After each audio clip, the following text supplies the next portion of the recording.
Hi, in this tutorial video we are going to be covering the new multi-sine AC sweep with PSIM that was released in version 10. To start with, the first thing we need to look at here is where to find the elements. So if we go to the find box up in the corner here, we go to AC sweep, and the blocks that we're going to need show up right away. The multi-sine AC sweep is this one, which I have out already here, and the AC sweep probe, which I have out here as well.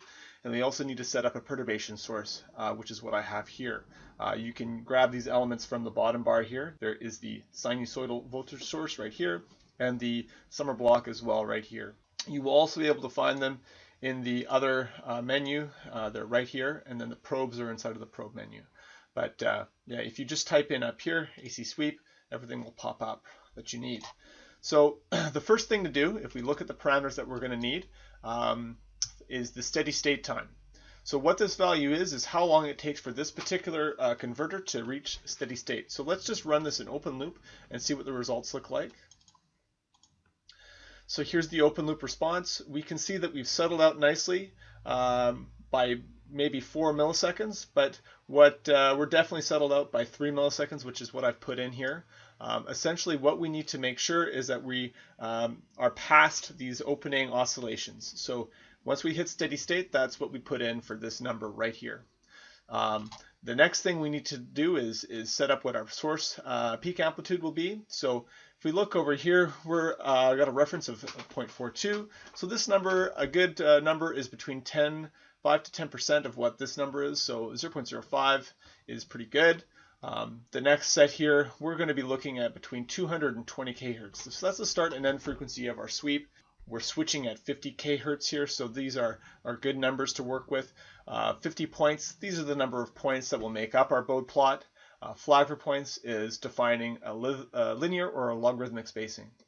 So the last thing to notice here is the V-sweep.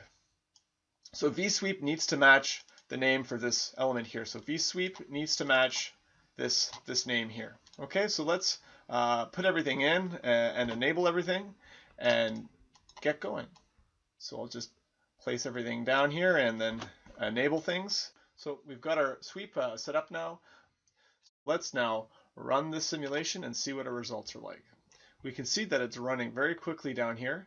We're getting up to fully complete in about 5 seconds. Let's just resize this so we can see what's going on. So we can see that there's the response.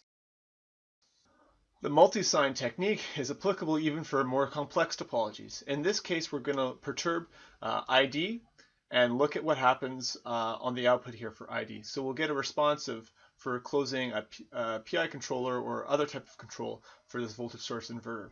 Again, I'll just run this simulation.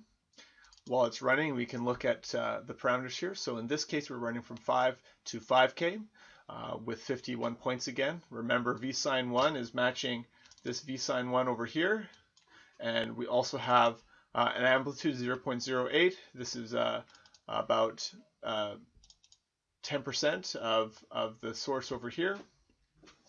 So we'll be running with those parameters, and then we also did our steady state simulation to look at to begin with, and we saw that we settled out after about 15 milliseconds, and after a few seconds down here, we should be ready to go. So this simulation is still preserving the switching characteristic of this inverter. So we are not losing any information. We're maintaining that nonlinearity there.